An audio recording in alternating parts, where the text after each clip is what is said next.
tal? Muy buenos días a todos. Me presento con ustedes. Soy el doctor Ricardo Guerrero. Soy nefrólogo pediatra y soy neonatólogo y actualmente estoy trabajando en el Instituto Nacional de Perinatología. Y se me encomendó la tarea de hablar precisamente sobre una de las circunstancias que actualmente, en cuanto hablamos de prematuros, está teniendo un impacto importante en cuanto a la calidad de vida de estos pacientes que sobreviven a la prematurez. Tocaré el tema precisamente del impacto en la función renal desde la perspectiva de poder, uno, entender qué es lo que sucede en el prematuro, ¿no? A nivel de la función orgánica y sobre todo tener algunos conceptos claros, pero sobre todo me enfocaré a lo que es el impacto de estas circunstancias en cuanto a sus mecanismos de adaptación y de supervivencia, ¿no? Y qué implicaciones tienen a largo plazo. Traté de hacer la charla de lo más amena, de lo más sencilla, con el fin de poder, en lugar de crear una circunstancia informativa, más bien una circunstancia de concientización en ustedes para que su forma de ver este problema y abordarlo madure y sobre todo cambie en cuanto a que nosotros mismos estamos ahora conociendo una nueva generación de pacientes que sobrevivieron a estas circunstancias. Creo que la fotografía que ven en la pantalla es un relato de esta forma nueva de entender el problema, ya que este es un fotógrafo canadiense que se dedicó a recolectar pacientes que tenían entre los 80 y los 90 el antecedente de haber nacido prematuros y a pesar de todas estas circunstancias limitantes y demás, pudieron salir adelante y cómo es que ahora viven un poco su vida diaria. Y finalmente, esa es quizá la nueva tendencia de la neonatología, el poder no solamente llevar al paciente a salir de esa cuna, de esa terapia intensiva, sino además preocuparnos y ocuparnos de que su calidad de vida sea lo más parecido a una vida sin esta comorbilidad como antecedente y obviamente prevenir todo lo que va a mermar su expectativa de vida. Entonces, realmente esto es de lo que se va a tratar la charla. A muy a grosso modo describiremos la fisiopatología de estos pacientes de alto riesgo, veremos estas consecuencias a corto y a largo plazo de lo que es el acelerar el proceso y sobre todo intervenir en cómo se lleva a cabo el proceso de adaptación de cada uno de estos prematuros. Luego también hablaremos de estas complicaciones que tienen asociadas como el retraso del crecimiento intrauterino, el peso bajo al nacimiento, sobre todo para la edad gestacional como un ente que finalmente interviene en la formación y sobre todo en el impacto a largo plazo. Y finalmente, qué repercusiones podemos esperar sobre todo. Y con esto, ya que sabemos y conozcamos el problema, poder estandarizar algunas normas de cuidado que deberían ayudarnos por lo menos a promover una salud renal de la manera más eficiente.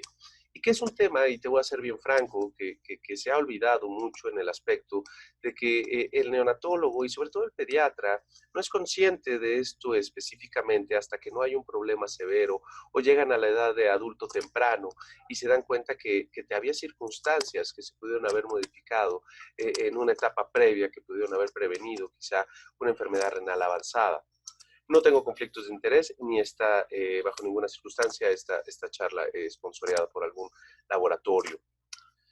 A modo de introducción, creo que al hablar de lo que es prematurez podemos hablar de todo lo que conlleva, pero más que nada quisiéramos relatar un poco de la historia que casi siempre conocemos como antecedente a esta prematurez. Aquí en el cuadro de etiología que remarco aquí en esta diapositiva, vemos que realmente son varios los problemas que pueden llevar a un embarazo, a complicarse con esta circunstancia. Vemos que la diabetes materna y la obesidad empiezan cada día a tener un impacto mayor sobre la calidad del embarazo, como las edades extremas maternas, los trastornos que causan insuficiencia placentaria, obviamente alguna cromosomopatía que esté rondando muy frecuentemente en la familia, pero sobre todo estas circunstancias donde hablamos de genoexpresión, esto es variabilidad en la expresión génica de acuerdo a las condiciones ambientales, esta epigenética que también es una ciencia que actualmente se está redescubriendo como una de las realidades más, quizá más definitorias de lo que es la capacidad de supervivencia humana y sobre todo de morbilidad a nivel del ser humano. Yo creo que finalmente estaríamos hablando de un conjunto de factores de riesgo que se están presentando cada vez más en nuestra sociedad y que finalmente están actuando como motor para que la incidencia de la prematurez aumente. Pero no solo eso, también es el hecho, obviamente, de nacer no solamente prematuro, sino el nacer con un peso bajo para la edad gestacional que tienes. Y aquí es donde tenemos que hacer esa diferencia clara entre lo que es la variabilidad genética que puede dar el tener padres pequeños, la variabilidad que hay obviamente entre diferentes etnias, donde se puede documentar un peso bajo al nacimiento como, vamos a decirlo así, de manera estándar, pero que finalmente no tiene el mismo impacto que el tener un retraso en el crecimiento intrauterino, que finalmente es una enfermedad ya bien documentada y que obviamente aumenta evidentemente entre peores condiciones de salud se estén presentando en los pacientes. Vemos aquí, y te estoy hablando de una estadística muy general que se hizo en el 2017, de cómo en Europa entre el 4 y el 15% de los pacientes afecta cualquiera de estas tres morbilidades, y en América, y principalmente América Latina, llega hasta el 40% de los pacientes pueden presentar algún grado de prematurez, algún grado de peso bajo, una restricción de crecimiento intrauterino. Y obviamente el tamaño del problema, por eso es que es tan grande en nuestro país y en los países que comparten mucho de las capacidades económicas que nosotros tenemos. Ahora, el problema realmente empieza, y te estoy resumiendo quizá la fisiopatología en estos 5 puntos, en el hecho de tener insuficiencia placentaria de cualquier origen, ya sea por preeclampsia, por malos trastornos placentarios, por hematomas y circunstancias que llevan al útero a no perfundirse de manera adecuada, la mala distribución del flujo, y estamos hablando ya en el feto, donde pues para sobrevivir tiene que sacrificar lugares que tienen que estar bien vascularizados, y precisamente esto lleva a que la organogénesis se vea afectada. El hecho de no tener los suficientes sustratos promueve a que haya una migración celular normal. La deprivación nutrimental obviamente condiciona que el metabolismo cambie su forma de expresión, y obviamente la inflamación resultante de cualquier tipo de infección ahora sí que radicales prooxidativos, que van a promover a que tengamos al final del día un paciente que o sea prematuro, con restricción o con peso bajo para la edad gestacional. En general, este problema es tan grande, y te estoy poniendo diferentes estadísticas, del 100% de los recién nacidos, vemos que a diferentes, lugares en el mundo, vemos diferentes tipos de estadística, pero todos concluyen en algo, en que este problema cada vez es mayor. En esta gráfica, lo que nosotros alcanzamos a poder percibir es esta circunstancia donde los pacientes que están cada vez siendo más frecuentes y su sobrevida cada vez es mayor, son estos pacientes que tienen un peso bajo, que son prematuros o que son, además de prematuros, con un peso bajo al nacimiento o con restricción. Entonces, el problema no es tan pequeño y no es una población tan pequeña de la que estamos hablando, que se expone a estas circunstancias. Es una población que en el este de Asia es casi el 40%, el 50% de los pacientes que nacen en esta circunstancia. Entonces, se convierte en un problema mayor cuando lo vemos a nivel global de esta nueva generación de personas que han sobrevivido a estas circunstancias. Ahora, la otra circunstancia que también quisiera platicarles es cómo el hecho de nacer prematuro interfiere en la organogénesis, estos radicales de oxígeno libres, estos factores de promoción de crecimiento endovascular, el hecho de tener un factor inducido por hipoxia, van a ocasionar que haya una disrupción del proceso en el cual la organogénesis, y específicamente a nivel renal, se da. A nivel, y esto vamos a hablar de manera general de concepto, cuando tú naces prematuro, estamos hablando menos de 32 semanas, te quedan 40 días para terminar tu organogénesis, y esto, aunque es variable y dependes mucho de la cantidad y sobre todo las morbilidades con las que hayas nacido, pues finalmente al compararlo con un paciente de 40 semanas en esta gráfica que vemos aquí, y lo comparamos con la edad gestacional menor, estamos hablando entre las 25 y las 35 semanas, vemos que la cantidad de nefronas es menor cuando la medimos y la comparamos ya en una etapa posterior. Entonces, este número mágico de que 40 días después se presenta es una realidad. Entonces, nosotros tenemos que promover en esos 40 días todos los factores que pueden ayudar al paciente a completar esta nefronogénesis, porque aquí el número importa mucho.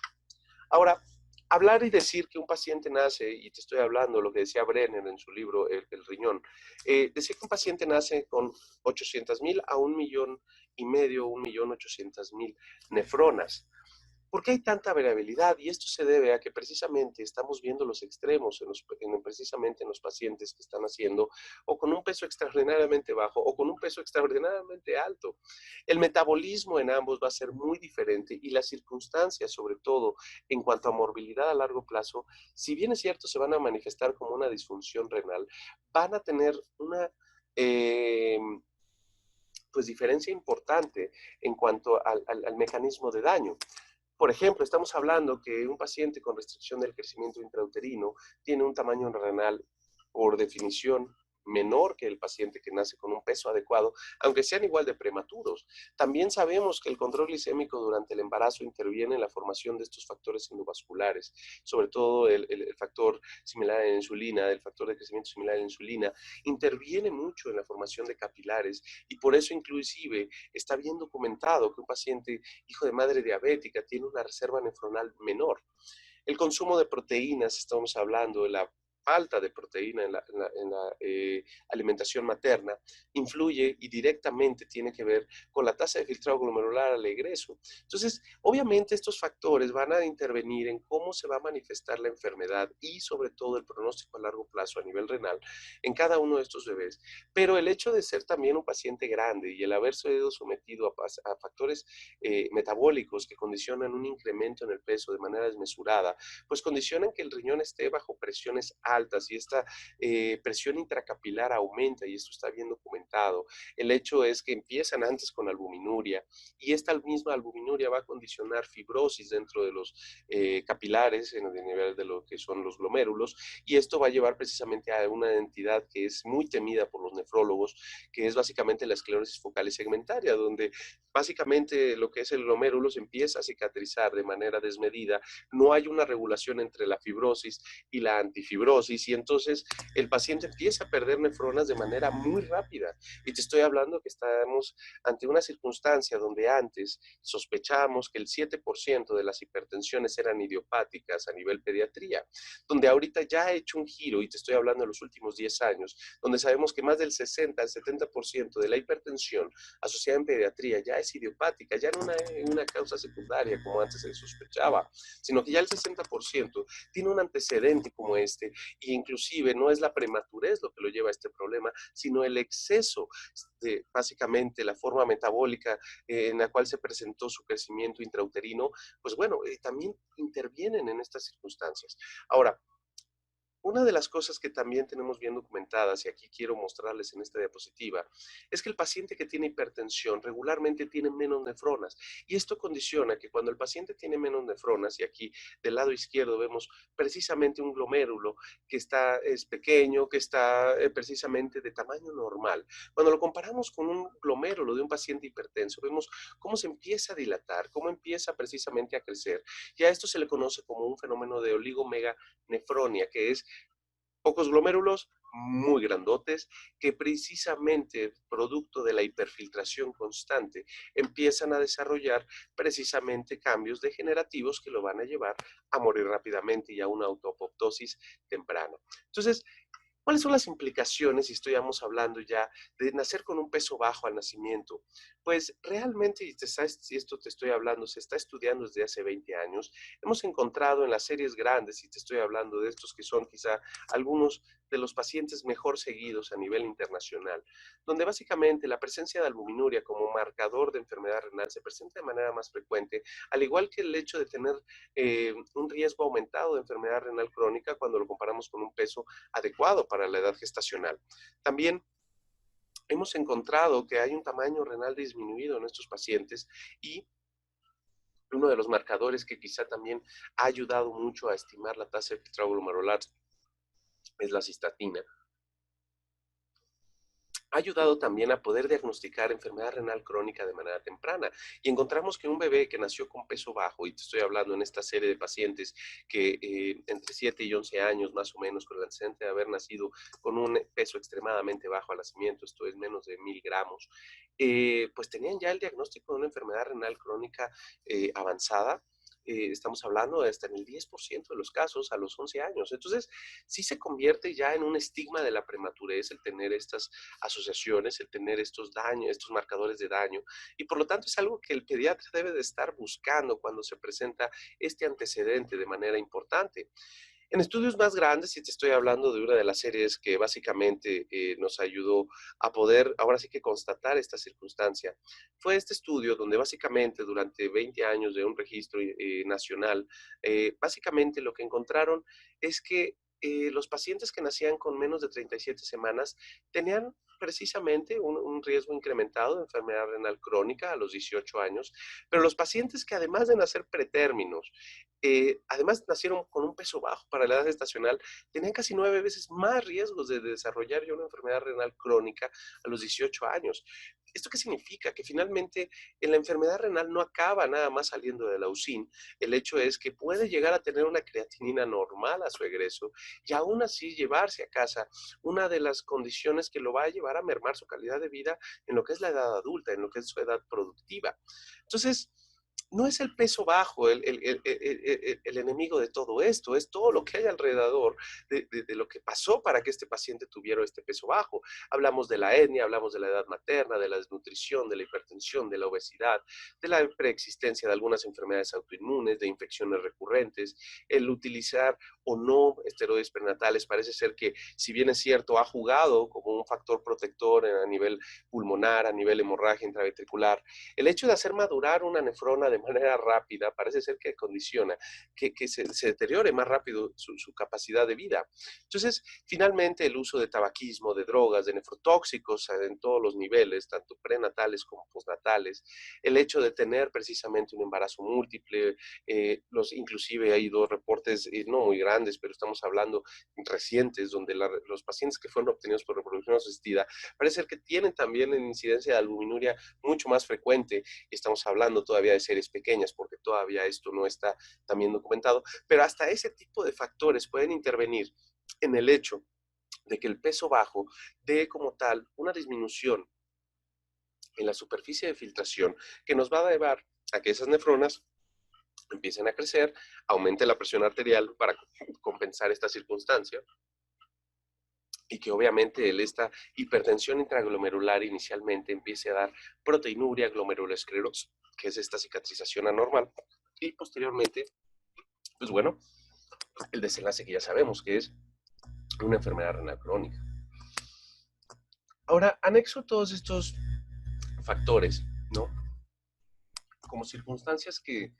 tenemos que nosotros tratar, ¿no? En un paciente prematuro, el hecho de que nazca asfixiado, el hecho de que se mantenga mucho tiempo en estabilidad hemodinámica, el uso de aminas, el uso obviamente de cafeína como un factor protector, que vamos a poner entredicho no porque no lo sea, sino porque realmente no sabemos el papel ni la forma en la que mejora esta circunstancia. Asumimos que es por vasodilatación de lo que es la arteriola aferente, pero no sabemos realmente las circunstancias que realmente van a interactuar para que el riñón filtre mejor.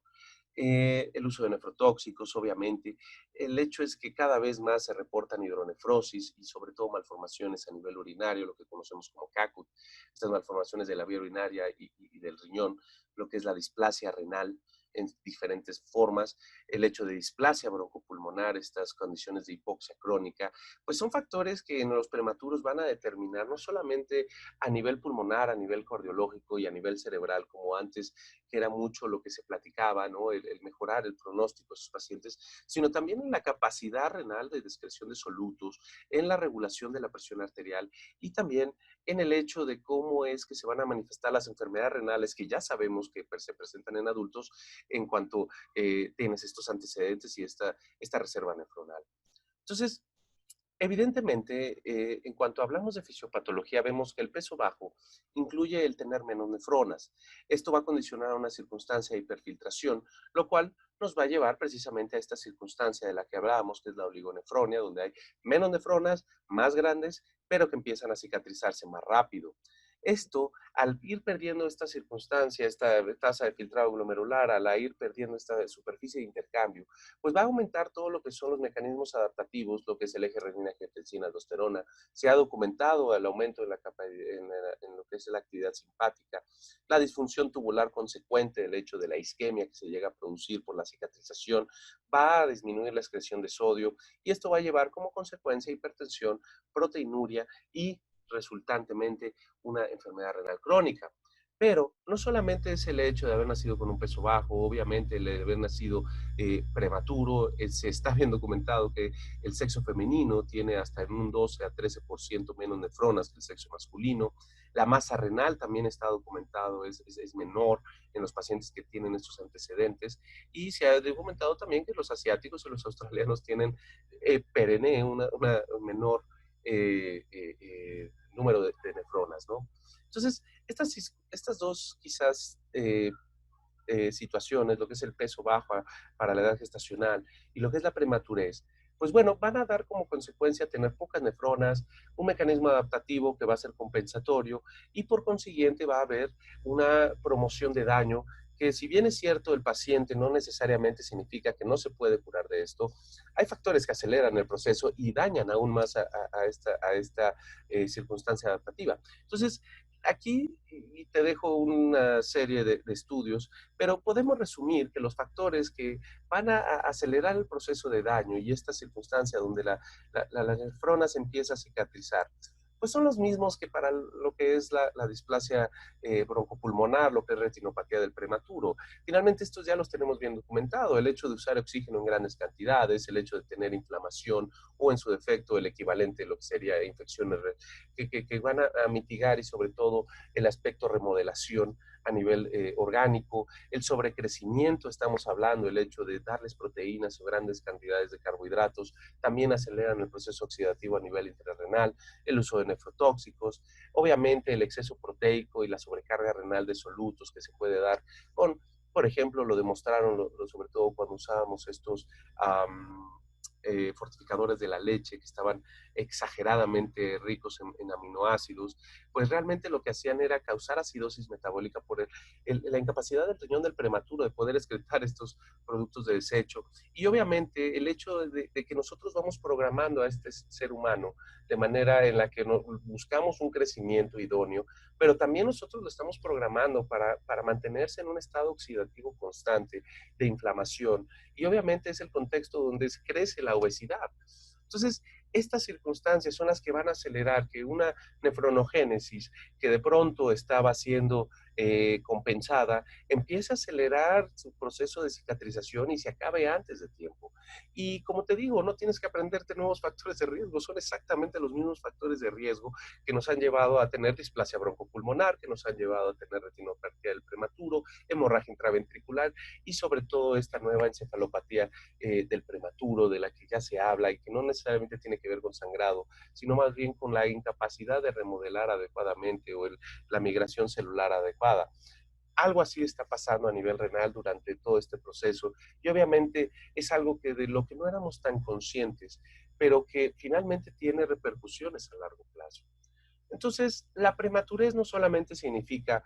nacer pequeños, ni nacer inmaduros, significa llevar un proceso de adaptación. Y entonces, en estas diapositivas les muestro cómo los valores de urea son mayores y van reduciéndose conforme va creciendo el paciente. Y esto significa que la maduración a nivel, estamos hablando, lo que es capacidad tubular, lo que es capacidad vascular, a nivel renal, pues promueven aquí hay un aumento en la tasa de filtrado y esto promueve que los productos de desecho se vayan siendo paulatinamente menores conforme la edad gestacional aumenta. La creatinina es por mucho uno de los marcadores más útiles, estoy hablando a nivel práctico, pero no es quizá el método idóneo para poder estimar la tasa de filtrado glomerular, ya que a nivel prenatal, obviamente, la circunstancia de cómo funciona la placenta puede intervenir en los niveles de creatinina iniciales y el hecho de una vez que nace, pues tiene que ver mucho con la masa muscular, con el hecho del catabolismo, con el hecho obviamente de qué tanta creatinina se produce y esto pues finalmente nos ayuda a tener un marcador de función renal que no es el idóneo para un prematuro definitivamente, pero que es con lo que se cuenta para poder nosotros estimar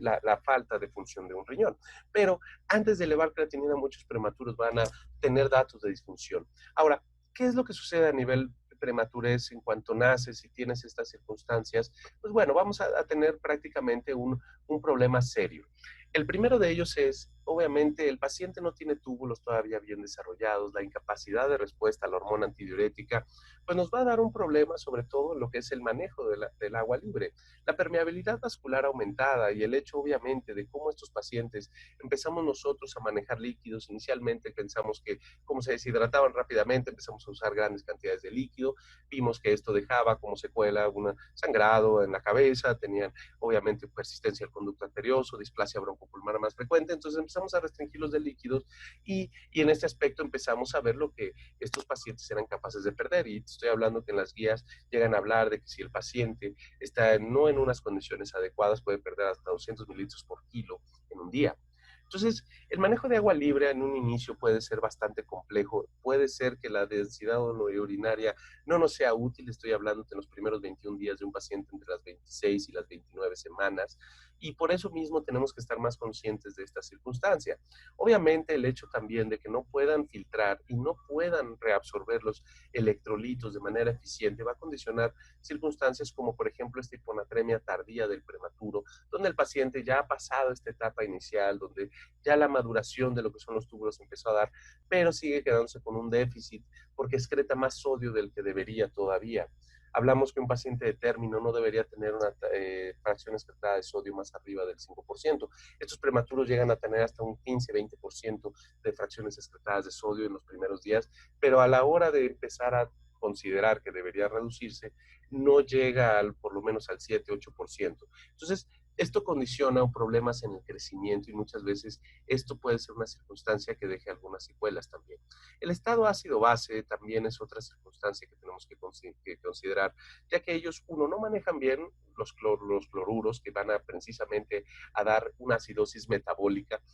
hiperclorémica. Entonces, las cargas de cloro en los prematuros pueden condicionar problemas, sobre todo en el pH. Finalmente, el anion gap se mueve de acuerdo a las cargas negativas y entre más cloro le metes al paciente, menos bicarbonato resultante va a tener y va a excretar. Entonces, la acidosis metabólica es un problema complejo en ellos porque finalmente el riñón todavía no es capaz de excretar hidrogeniones y por otro lado no puede manejar los cloruros que van a dar la electronegatividad en el anion gap. Entonces, estas circunstancias también van a condicionar problemas en la mineralización, van a condicionar problemas en la formación orgánica de esta organogénesis que se está dando en estos días críticos. Y finalmente, el hecho de estar sobrealimentando, el usar diuréticos, el usar metilcantinas, de esteroides, nos llevaron a conocer otra forma de daño renal que es esta nefrocalcinosis, de la cual te curas, pero que realmente es solamente el preámbulo de lo que vamos a hablar más adelante en la vida adulta. Entonces,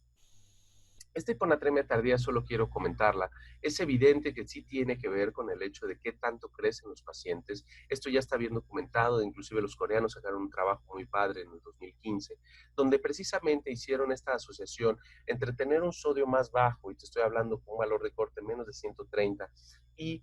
convencionalmente el paciente que tenía un sodio arriba de 135, encontraron que precisamente el hecho de tener estas alteraciones a nivel sodio, pues condicionaba, uno, displasia broncopulmonar en mayor frecuencia, aumento de las estancias intrahospitalarias, leucomalacia periventricular, retraso en el crecimiento extrauterino. Y esto tiene que ver, si tú te fijas en la imagen que tienes del lado izquierdo, con el antitransporte de lo que es el sodio hidrogenión. A nivel de las células, para promover el crecimiento, tienes que sacar hidrogeniones para promover a que haya un ambiente mucho más neutro. Y entonces, cuando el paciente no tiene suficiente sodio, parece ser que este intercambio no se da de manera eficiente. La célula se pone más acidótica y teóricamente detiene su crecimiento. Circunstancia que hemos denotado, sobre todo en pacientes que están acidóticos de manera crónica, en cómo los huesos inclusive no se desarrollan de manera correcta, llevémosla a una circunstancia orgánica, y entonces ahí nos encontramos con una circunstancia que tiene un contexto fisiopatológico, y de hecho ellos recomiendan al final de esta serie grande, te estoy hablando de más de 890 prematuros, aumentar el aporte de tal suerte de sodio a nivel de lo que es la leche, y sobre todo mantener niveles arriba de 135 idealmente, con el fin de promover el crecimiento, evitar sobre todo esta circunstancia de tensión del crecimiento y, consecuentemente, mejorar la organogénesis. Ahora, es, esto está bien demostrado, y te pongo aquí esta gráfica precisamente donde pues lo que vemos es como a la quinta semana de haber suplementado el, el, el, el, el,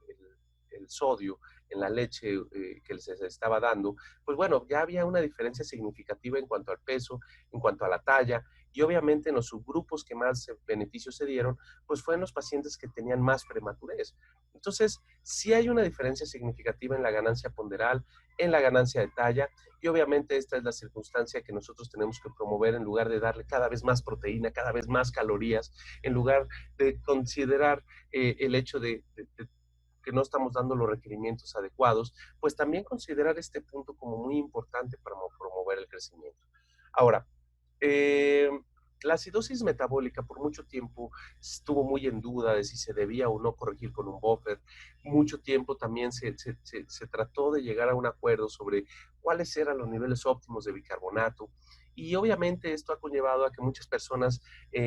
malinterpreten los resultados de lo que son las gasometrías y consecuentemente empiecen a dar tratamiento para personas que no necesitan esto. Sabemos que estos pacientes están en un estado catabólico constante, sabemos que obviamente el hecho de estar creciendo produce más ácidos no volátiles, ácidos orgánicos resultantes precisamente de este proceso. Y obviamente el no tener la capacidad suficiente para poder excretar estos hidrogeniones y obviamente la circunstancia donde la capacidad de reabsorción del bicarbonato no es todavía la idónea, pues nos deja en el prematuro con niveles de bicarbonato que hablamos de normales o más frecuentes, entre 16 y 20 milimolas por litro. Ahora, el uso de fortificadores, si te estoy hablando en la época de los 90, que no eran balanceados, esto es, que tenían un exceso de proteínas con el fin de incrementar el aporte y la creación proteica para el crecimiento, pues nos dejaron en dicho de que esto no funciona para el riñón. De hecho, a los pacientes que nosotros les dábamos de comer cada vez más calorías con el fin de que crecieran, observamos el efecto paradójico de que dejaban de crecer, precisamente porque el ácido no permitía que se desarrollaran ni las placas de crecimiento, que hubiera una detención inclusive en la maduración, estoy hablando que a nivel cerebral. Entonces, esta circunstancia es lo que nos ha motivado a ya no subir más calorías, sino más bien empezar a condicionar circunstancias idóneas para el crecimiento. Ahora, para muchos se les hizo muy fácil considerar el bicarbonato, pues bueno, si el paciente está acidótico, le sigo dando de comer la misma cantidad y le pongo un buffer que le va a ayudar a contrarrestar el efecto. El problema es que el bicarbonato solo cambia el pH extracelular. Y sin embargo, eso no es lo que promueve el crecimiento, es cambiar el pH intracelular. Por eso quizá la estrategia de aumentar y sobre todo mantener niveles normales de sodio tenga más sentido para promover a que haya este intercambio en lo que es intra-extracelular de hidrogeniones, que el hecho de administrar un buffer extracelular que tal vez me deje un bicarbonato normal al fin del día a nivel de la gasometría, pero no se ha visto el mismo efecto. Y te pongo lo que en este artículo del Neonatology del 2010, pues realmente no hemos encontrado un sustrato adecuado para poder usarlo y que realmente tenga un beneficio real en el paciente después de 50 años de estarlo usando. Entonces, creo que en este punto lo que quiero dejarte como moraleja es que si quieres promover el crecimiento, no se trata de dar la mayor cantidad de calorías, se trata de llevarlo a lo que son los estándares, que son de 100 a 120 kilocalorías por kilo, dependiendo el estado catabólico, el estado respiratorio y sobre todo la cantidad de oxígeno y demás. El hecho, pero no buscas que suba de peso nada más, sino mantener el estado idóneo donde el paciente, considerando su función renal, pues tú puedas nutrirlo sin llevarlo a una acidosis metabólica y dos, mantener los niveles de sodio de la manera más estables, ¿no? Entonces, este es uno de los paradigmas que me gustaría obviamente comentar y es parte de la prematurez, es algo de lo que nos enfrentamos los neonatólogos ya que estamos en esta etapa donde la idea es el crecimiento y el desarrollo. Ahora, la nefrocalcinosis es un término que a mucha gente espanta, es una circunstancia que inclusive hemos ido disminuyendo. Si comparamos la prevalencia en 1989, que era de hasta el 64% versus la incidencia en el 2010, te estoy hablando en dos de los reportes más grandes que hay, pues se ha disminuido bastante, estamos hablando entre el 7 y el 40%. Los factores que condicionan la nefrocalcinosis, y hablando específicamente, buscando una definición, es que se van depositando a nivel de lo que es el intersticio grandes cantidades de calcio. Lo vemos en estas microfotografías, cómo empiezan a desarrollarse estos depósitos de calcio intrarrenales y característicamente se asocian al hecho de, uno, estar con un exceso de calcio. Estamos hablando de en cuanto a aporte, finalmente la leche aporta gran cantidad de calcio, pero casi siempre tiene que ver con la nutrición parenteral, sí, sí siempre tienen que ver con el hecho de que no haya un sustrato que condicione que puedas mantener los niveles de calcio normales. Entonces, la falta de administración de fósforo, que es un quelante del calcio, también interviene. La del uso de metiljantinas, los diuréticos de asa como el furosemide y obviamente el uso de corticosteroides también incrementan la excreción de calcio a nivel intrarrenal. Ahora, el exceso de ácido ascórbico es una de las causas de por qué actualmente los niños están teniendo cada vez más piedras. Se dice que, malamente se dice que el ácido ascórbico previene infecciones respiratorias y resulta que las mamás lo administran en cantidades industriales. Nosotros mismos, los neonatólogos, una de las vitaminas que casi siempre suplementamos es la vitamina C, y esto también aumenta el riesgo porque finalmente el ácido ascórbico, los derivados de la glicina y sobre todo van a disminuir la cantidad de citratos que tenemos a nivel intrarrenal, que finalmente el citrato funciona para disminuir la condensación de calcio. Entonces, los citratos finalmente que producimos a nivel intrarrenal, cuando tú administras un exceso de proteínas, cuando tú administras, vamos a decirlo, algunos nefrotóxicos como los aminoglucósidos, pues finalmente también disminuyen su producción, y esto conlleva el cóctel perfecto para que ante el exceso de calcio, ante el hecho de que estás con una disminución en los citratos y el exceso de oxalatos, empieza a depositar estas grandes cantidades de calcio a nivel intrarrenal. Ahora, la realidad es que esto se cura, y te estoy hablando, si hablamos específicamente de depósitos de calcio, la mayor parte a los 36 meses va a haber desaparecido estos depósitos de calcio, porque finalmente creces, tu tasa de filtración mejora, te dejamos de exponer a todas estas circunstancias y entonces te curas de la nefrocalcinosis. Sin embargo, hay un 10% de pacientes, de un 10 al 12% de pacientes que van a persistir con estas circunstancias. Entonces, te puedo decir que a los 2 años de vida, y te estoy hablando de estos estudios grandotes, pues realmente no encontramos ni diferencias en el tamaño renal de los pacientes que tuvieron más nefrocalcinosis de los que tuvieron menos. Los trastornos de acidificación y concentración urinaria realmente no son más frecuentes en los pacientes, pero sí se encontró que en los pacientes que a los 7 años todavía tenían estos datos,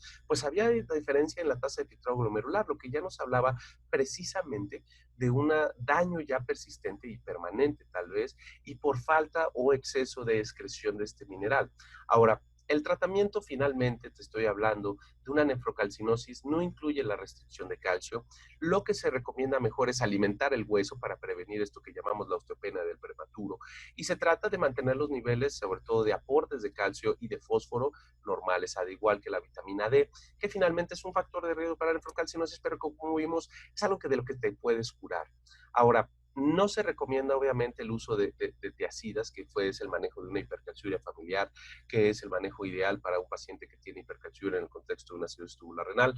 Finalmente, las tiazidas promueven la excreción de sodio y volvemos al punto inicial del problema. Por otro lado, se intentó también de dar citratos de manera preventiva a estos pacientes. Sin embargo, realmente no se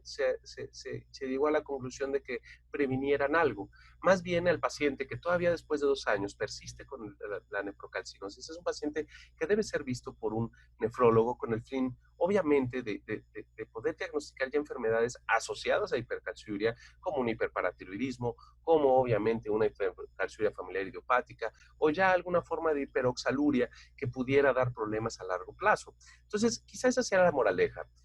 Realmente la nefrocalcinosis no afecta a la tasa de filtrado glomerular a menos que sea persistente. Si a los 2 años todavía ves esta gran cantidad de depósitos de calcio, es momento de mandarlo al nefrólogo, no a los 7 años cuando ya tiene una tasa de filtrado glomerular baja, porque finalmente el exceso de calcio con el tiempo, te estoy hablando en promedio de 5 a 7 años, pues como lo dicen los estudios, empezamos ya a ver lo que son estas secuelas. Entonces, esta diapositiva es enorme y no quiero que la leas con tanto ahínco, más bien son quizá las cosas que ya sabemos que pueden suceder a largo plazo. Y empezamos precisamente por el aumento de la presión arterial. Finalmente está documentado ya esta circunstancia como una realidad. ¿Aumenta la presión arterial al ser prematuro? Sí. Pierden inclusive, y te estoy hablando, la capacidad de elasticidad misma que tenemos en los vasos, y esto está demostrado porque todos los pacientes deben de tener una disminución de la presión diastólica. Este dip diastólico que se da en las noches se pierde, y es uno de los primeros indicadores que el paciente va a tener hipertensión en los siguientes 10 años. Obviamente, entre más prematuro, tal vez no vamos a ver diferencias en la creatinina, pero sí vamos a ver, inclusive ya medido con un biomarcador mucho más útil como es la inulina, que hay diferencias importantes en la tasa de filtrado glomerular entre los pacientes que fueron más prematuros y con más restricción. El test de estrés con dopamina es algo que realmente ya no se usa.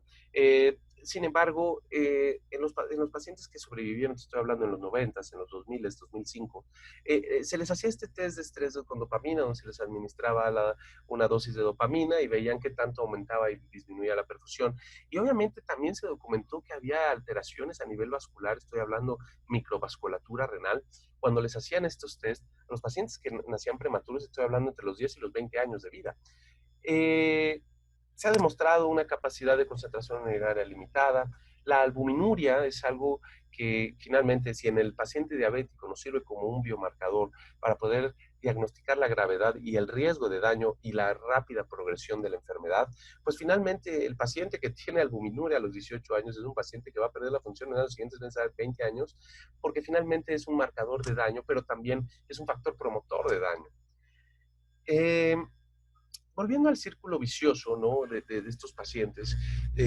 pues finalmente van a ser adultos y van a tener las enfermedades renales que tienen los adultos. Y obviamente ya ahorita que estamos viendo esta nueva generación, estamos viendo que las enfermedades renales, estoy hablando de las quizá más frecuentes, son cada vez más dañinas en estos pacientes. La glomerulopatía más frecuente a nivel mundial, y te estoy hablando congénita,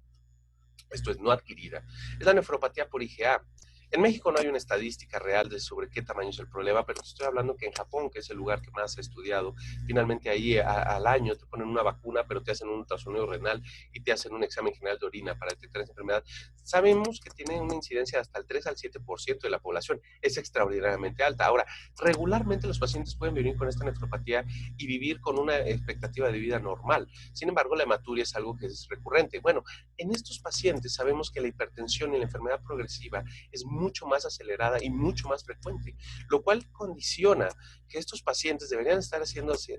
este screening de esta enfermedad por lo menos en los 5 primeros años de vida. La nefropatía membranosa, que es una forma de síndrome nefrótico compleja, al igual que el cambios mínimos y el síndrome de Alport, que es una forma genética de enfermedad renal, pues vemos que estos pacientes tienen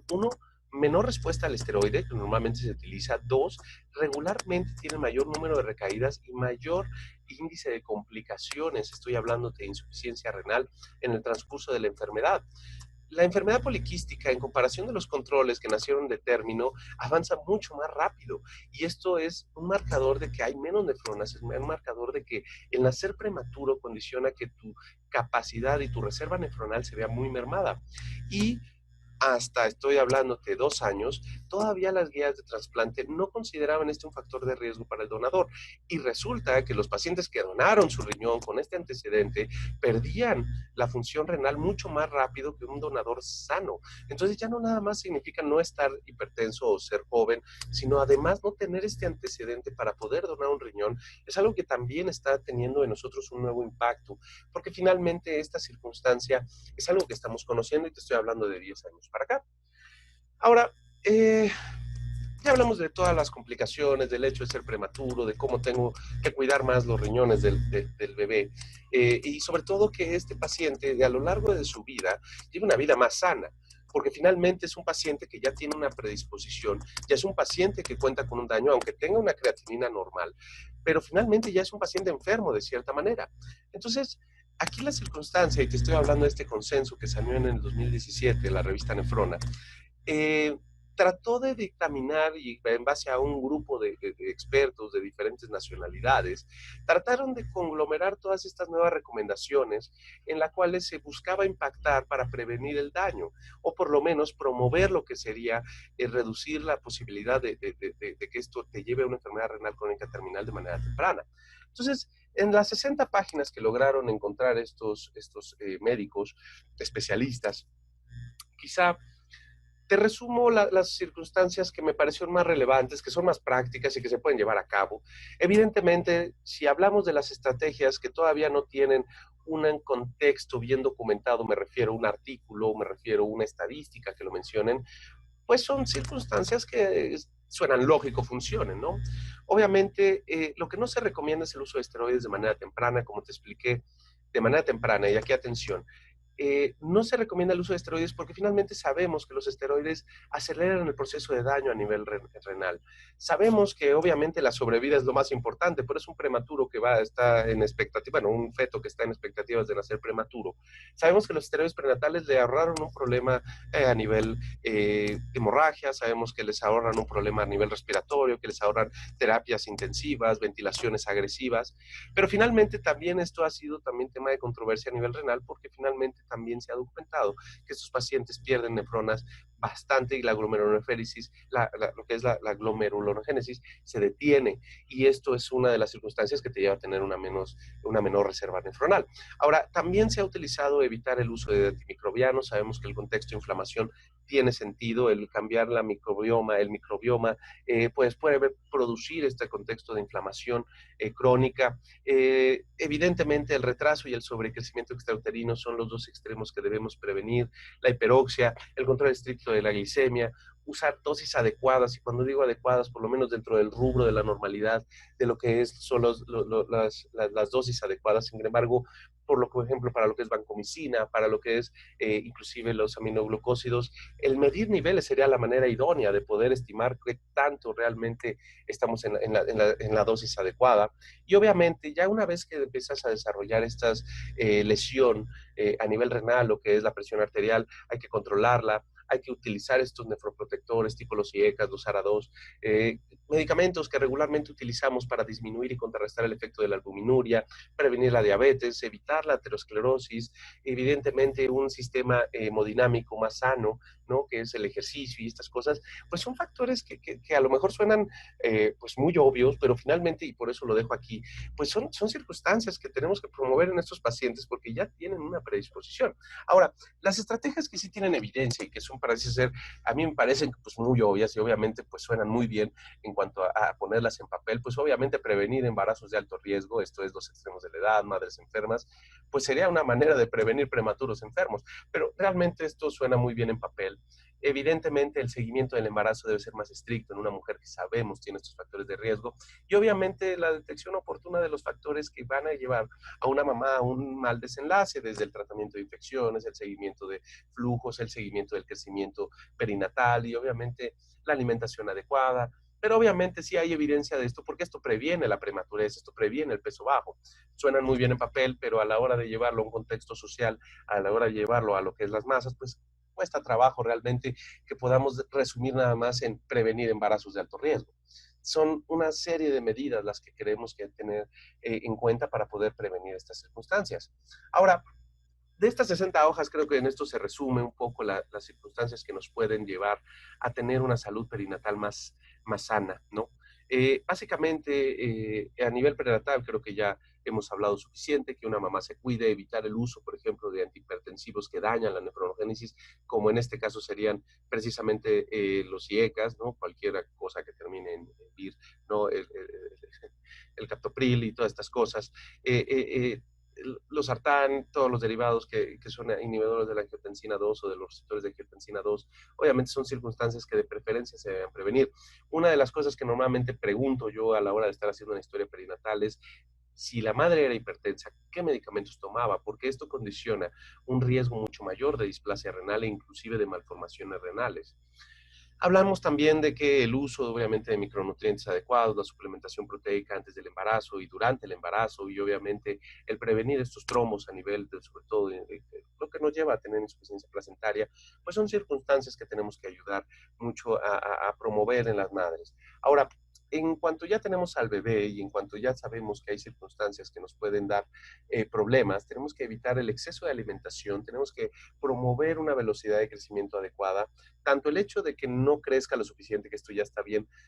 documentado, predispone a un retraso en el crecimiento, sobre todo a nivel cerebral, y estamos hablando específicamente de neurodesarrollo, pues también el exceso de crecimiento suele ser igual de dañino a nivel renal. El uso de leche humana, obviamente, y esto sea prácticamente todos deberíamos ya recomendarlo, finalmente ya tienen esto bien documentado, un contexto donde inclusive hay material genético que se transporta de la leche humana al bebé, y esto condiciona cierto grado de predisposición y de expresión epigenética. Entonces, finalmente el uso de leche humana es algo que debemos de promover y el fortificador debe de ser, y esto estoy hablando, ya no hay en el mercado estos que tienen excesiva cantidad de proteínas, pero finalmente debe ser en la cantidad de calorías adecuadas. Si no está creciendo tu bebé, empieza a buscar otras alteraciones más que subir la cantidad de nutrientes que le puedes dar o lo que le puede llegar a dar a través de la alimentación enteral, sino más bien empezar a promover estas otras circunstancias como el evitar la acidosis metabólica, como el evitar la sobrecarga renal de solutos excesiva que lleva a que precisamente el bebé empiece a quedarse con más ácidos que no lo van a dejar crecer, o la deficiencia de sodio. Obviamente el evitar lo que es el uso de IECAS y ARAS 2, estamos hablando todos los derivados del captopril y los sartán, que finalmente intervienen con la nefronogénesis, y si se usan durante el embarazo es malo, también si se usan antes de las 36 semanas es malo para lo que es esta formación. Y obviamente se recomienda tomar un ultrasonido previo al egreso para poder dictaminar la masa renal, el tamaño renal, la perfusión renal y el hecho de que tenga o no nefrocalcinosis o alguna circunstancia o malformación anatómica que puede llevar a un proceso acelerado de daño. Ahora, en cuanto a conclusiones, y creo que ya siendo más específico, las circunstancias que quiero que te lleves a casa son cuatro moralejas. Número uno, la toma de la presión arterial. Uno de los marcadores de daño renal más temprano, una de las circunstancias que nos puede ayudar a prevenir este daño renal es el documentar hipertensión. En el 2017 surgieron unas nuevas guías sobre cómo se debe de medir, cómo se debe de tomar en cuenta. Sabemos que cualquier menor de 12 años que tenga arriba de 120/80 ya se le llama hipertenso. Y eso es algo que quiero que te lleves a casa por lo menos. Yo sé que hablan de percentilas, yo sé que te hablas de tal, pero cualquier persona que le mida la presión arterial a un niño y que tenga más de 120/80, y estamos hablando menor de 12 años, ya se considera hipertenso. Y eso es algo que debes de referir si no vas a manejar tú. Es algo que debe de tomarse en cuenta porque ese es el principal factor de riesgo para empezar con la albuminuria, la enfermedad renal crónica, para no tener pacientes de 20, 30 años que requieran diálisis. Y esto tiene que ser ya algo de manera más protocolizada, porque finalmente el neonatólogo lo ve de manera intensiva el primer año, busca inclusive estar solicitando los estudios, prevenir la osteopenia, mejorar las condiciones nutricionales, busca retirar el oxígeno que tenía por la displasia, busca mejorar la circunstancia de la audición, de lo que es la visión, pero finalmente le dejan de tomar la presión arterial hasta que tiene 20, 30 años y llega con una emergencia hipertensiva y con los riñones hechos básicamente ya una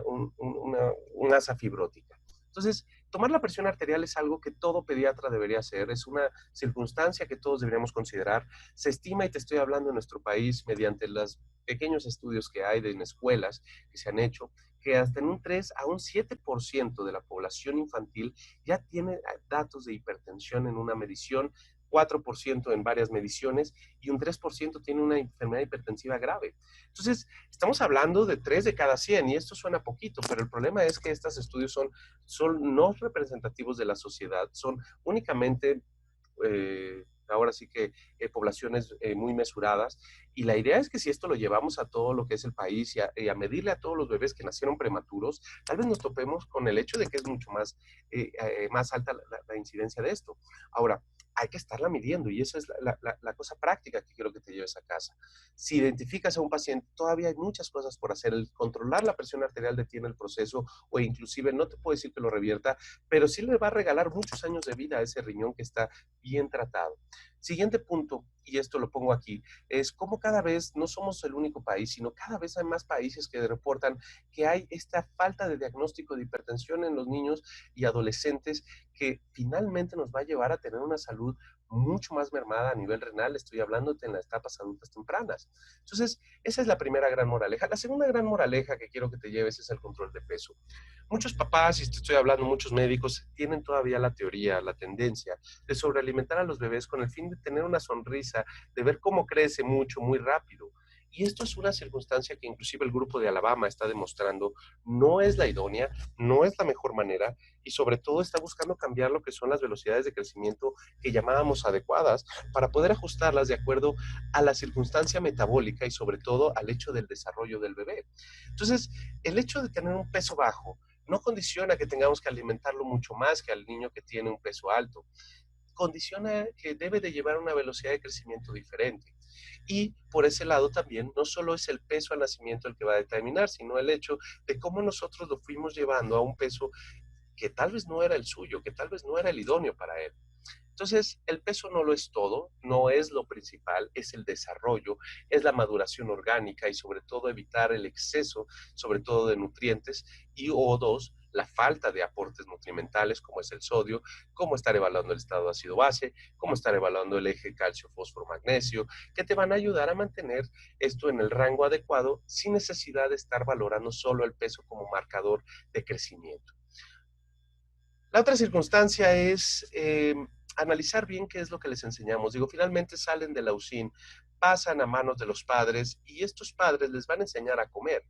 Pero si tienes un padre que está obeso, un padre que no sabe cómo comer, un padre que no promueve buenos hábitos alimenticios, pues obviamente nos queda con un niño que va a tener pésimos hábitos alimenticios. Y no es el hecho de usar muchos medicamentos lo que nos va a llevar a tener un riñón sano, es el hecho de lo que comes, lo que le va a permitir o no desarrollarse de manera adecuada y tener estos riesgos metabólicos de aterosclerosis temprana, de enfermedad renal crónica temprana y de hipertensión temprana.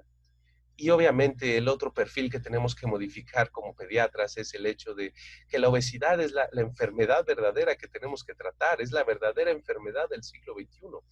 Es realmente la epidemia más grande que hemos tenido, independientemente de lo que actualmente se esté viviendo. Este es el problema que nos va a hacer vivir menos, la falta de actividad, la mala alimentación y que finalmente es redundante. Pero vamos, en conclusión, no puedes cambiar el hecho de que haya nacido prematuro, puedes mejorar tus prácticas de neonatología al promover estas recomendaciones que te di, de mantener la glucosa, de evitar nefrotóxicos, de evitar la hiperoxia, de evitar la sobrealimentación, pero eso solamente es un espacio muy pequeño de lo que va a ser el resto de su vida. Finalmente, la promoción de estos nuevos hábitos, que deben ser una transformación generacional, es lo que le va a permitir a estos bebés tener una capacidad de salud a nivel renal mucho más desarrollada. Entonces, realmente por eso te dejo con esta frase que es de Benjamin Franklin, en la que relata que los hombres conocen la necesidad de curar sus enfermedades antes que entender sus errores. Y nuestro error no es dejar a los prematuros vivir y desarrollarse, sino más bien todo lo que conlleva después de la prematurez y estos malos hábitos que la misma sociedad promueve. Entonces, realmente esa es quizá la charla de concientización que quiero que te lleves, de cómo las circunstancias perinatales van a condicionar el futuro a nivel de lo que es la función renal, de cómo el pediatra tiene que atender a estas necesidades y tiene que ir a buscarlas específicamente, pero no debe de basarse en la creatinina, porque ese es el primer grave error. La creatinina, para que realmente suba, tiene que haber perdido más del 50% de la masa nefronal, pero eso ya es un hallazgo tardío. Entonces, debes de llevarte a casa, que debes de estar monitorizando, todos, que si encuentras alguna alteración, referirla de manera temprana, que hay factores que van a promover y que van a acelerar el proceso de daño y que debemos de evitarlos en la medida de lo posible. Y cuatro, que finalmente la verdadera guerra no es evitar la prematurez ahorita, sino ya una vez que eres prematuro, promover que estos malos hábitos de nuestra sociedad y de nuestro siglo XXI